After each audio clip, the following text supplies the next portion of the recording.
Hi, dear. Hello there. Somebody's hungry, so I'm going to make him like a little ham and cheese sandwich.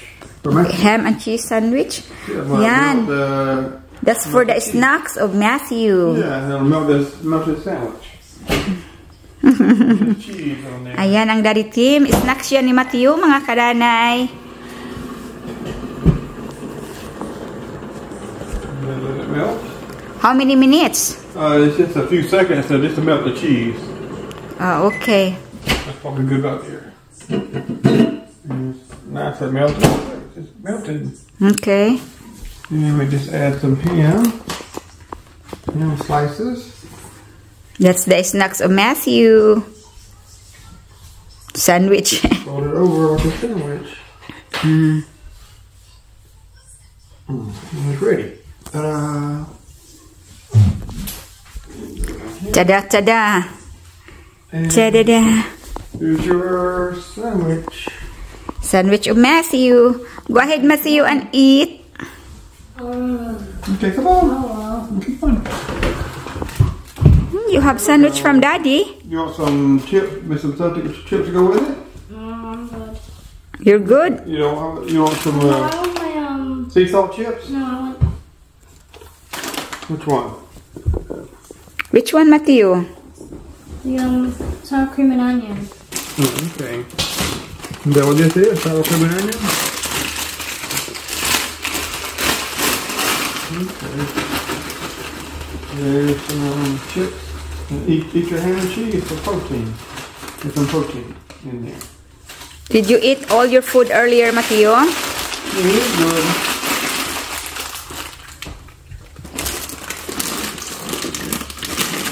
And there you go.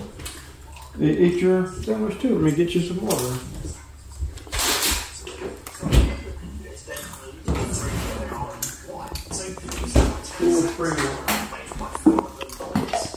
Now what you are doing?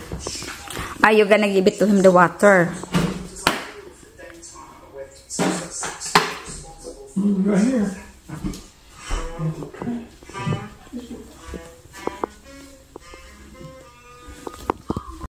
Gusto ko talagang kami maglalakbay, yung magland lang ba, mag-driving, kasi makikita ako ang kagandahan ng paligid. Katulad itong bridge na to, ang gandang tingnan at ang linis, at makikita mo yung view talaga niya na nakakamangha, no? Nang dahil nga ang linis, tapos may tubig. Ayan, oh, grabe, ang ganda. Harbor Bridge. Harbor Bridge. Tapos yung green na green ang kanilang paligid. Ayan, inaalagaan nila ang kanilang mga punong kahoy. At sobrang linis talaga ang kalsada. Masarap sa pakiramdam, maaliwalas. Hindi nagluto ang nanay today nang dahil nga masama ang aking pakiramdam. Mayroon akong allergy, yung ilong ko nangangati at saka sneezing. So, nag-rest lang talaga ako pagkatapos kong kinuha si Matthew. So, nung dumating si Daddy Tim, siya ay naligo at pagkatapos nagpahinga. After siyang nagpahinga, ay ito na nga, umaarangkada na kami papunta sa store nang dahil mag-sandwich lang kami. Okay, mild lang yung kakainin namin ngayong gabi na ito. At ang dinala niya, itong pick-up niya. Oh, talagang komportable ang Daddy Tim sa kanyang pick-up. Tuwang-tuwa talaga siya. Ayan na si Matthew, bumaba na kasi dumating na kami sa aming paruroonan. Nakaano pa si Matthew, nakasalot pa siya, no? So, ayan, kakain lang kami ng sandwich. So, chicken sandwich yung kinakain namin. And, of course, french fries. So, ayan na nga, dumating na kami, papasok na kami sa loob. Ayan, ang tigas ng kanilang pintuan. Mabigat kasi, heavy duty na pintuan. So, ayan, ang bilis ng Daddy Tim. Lang naman kami dyan. Iced tea kay Daddy Tim. Pero sa amin talaga, dalawa ni Matthew ay parati lang talaga kaming tubig. So, ayan, dumating kaagad ang aming pagkain. Mabilis na yung service nila. And of course, hindi mawawala yung french fries natin. At kay Matthew yung chicken sandwich. Ayaw niyang kumain ng pickles. Kaya, tinatabi niya, pero ako ang kumakain sa pickles na yan. So, kay Daddy Tim naman, parehas lang dalawa ni Matthew. Ako naman, balik ulit na hindi nakakain ng may gluten. Dahil nung kumain ako, sumakit yung tiyan ko. So, kasi nga, sensitive ako sa gluten. So, kinakain ko lang talaga dyan ay french fries at saka yung chicken. Sarap din naman. Kasi tanggapin na lang natin ang katotohanan na hindi tayo pwede ng gluten, na hindi tayo pwede ng grill. So, ayan na ang Daddy Tim. Siya ang nag-serving at siya din ang nagligpit. So, ganito dito, pagkatapos nyong kumain, ikaw ang magligpit at ilagay mo sa basurahan mo ang inyong kinainan. So, yung tagalinis, punasan na lang niya ang table. So, ito na si Matthew, pumasok na sa sasakyan at nag-enjoy talaga si Matthew dito sa pick-up na ito. Gustong-gusto niya. Ayan, mabigat kasi yung pintuan na yan. Parang ayaw kong mag-drive dyan. Pagkatapos, pumunta kami sa grocery store at namili kami ng kunting groceries lang. Meron kaming pork and chicken. At pagkatapos, yan, bumalik na kami sa sasakyan. Dito, pag mamili ka, may cart ka dala, ilagay mo din sa lagayan doon. Parang maganda talagang tingnan at safety.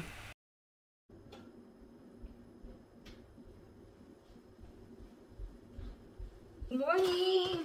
Maaga na naman ang nanay nagising dahil asikaso ng baon ng anak, no? Snacks niya. Ayan, dalawang lang.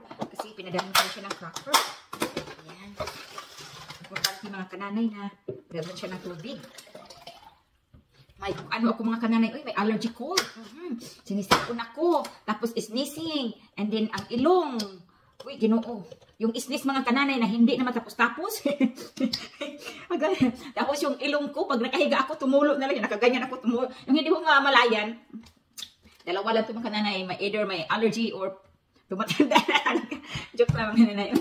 Ito ilalagay ko sa loob ng bag niya. Meron din siyang crackers. Ngayon, pag gusto niya ng crackers, pili lang siya. Alam niyo si Matthew, mga kananay, piliin pag kumain. Hindi yan basta-basta na kumakain nila. Kahit ka mag-ice cream sila sa eskwelahan. Kung merong, ano ba yun, yung sugar cone, ano ba yung sugar, ano ba yun yung, basta, meron doon sa eskwelahan. Tapos, ayaw yan. Sabi ko, gusto ko magdala ng pera. Sabi niya, no, mami, I'm fine. Kaya hindi yan basta-basta kumain ng, ewan ko, pihikan din.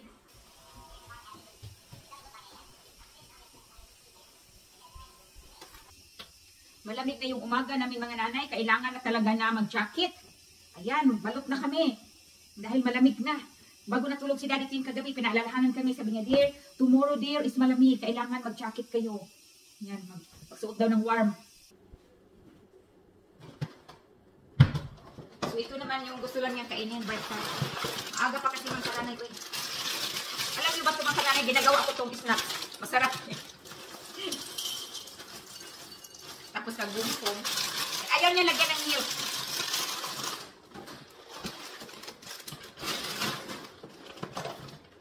Seven o'clock.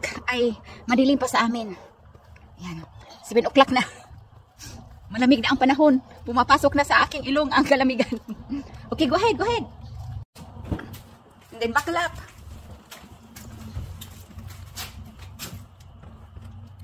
Push!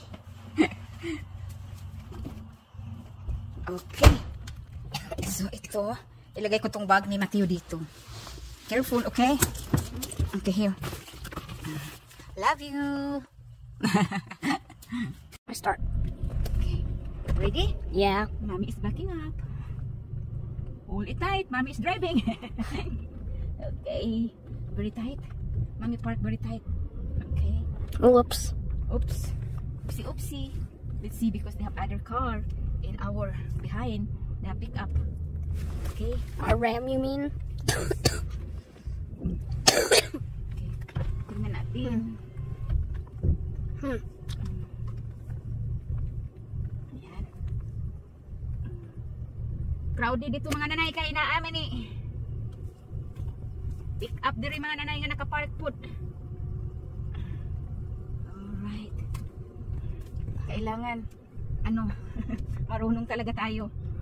Okay. Are you ready? Yeah. Are you ready? Okay, son. Done. Hello everyone! Kain tayo! Mayroon tayong paksiw na isda. At saka mayroon tayong papaya, ang kalabasa, at saka malunggay.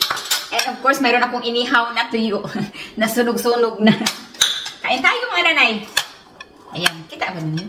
Siyempre, para makita yung nanay, para ganahan din kayong kumain. Ayan, kain tayo.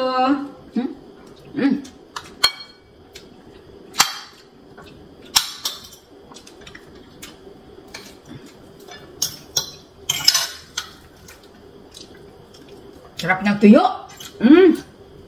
Ang tuyo talaga nung nagpapagana talaga sa pagkain. Totoo lang.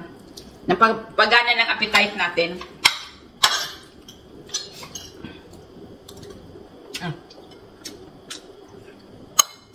Bas papaya. Ang kananay, parati na ako kumain ng malunggay araw-araw.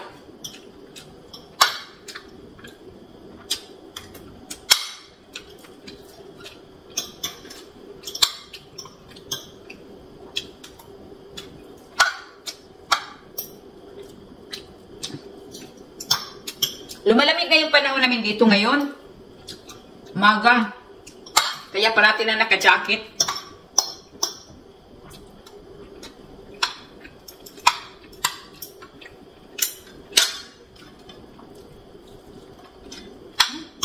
Yung tuyo mga kananay, pang alat-alat lang. Hindi ibig sabihin na yun talagang kainin mo talaga. Namaga yung bunbunan natin dyan.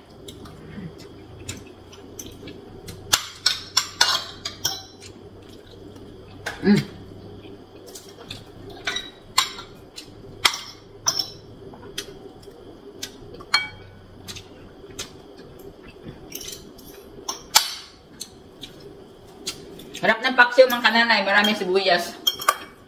Gusto ko yung sibuyas dahon natin.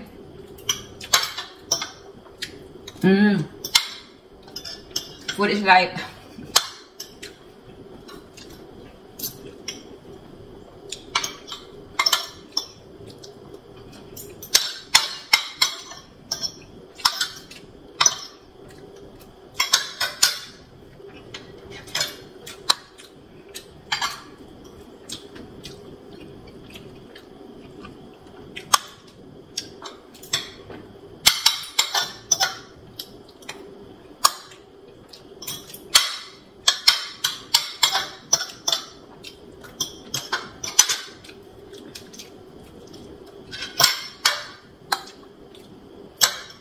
Kumain na ba kayo? Ayun kayo.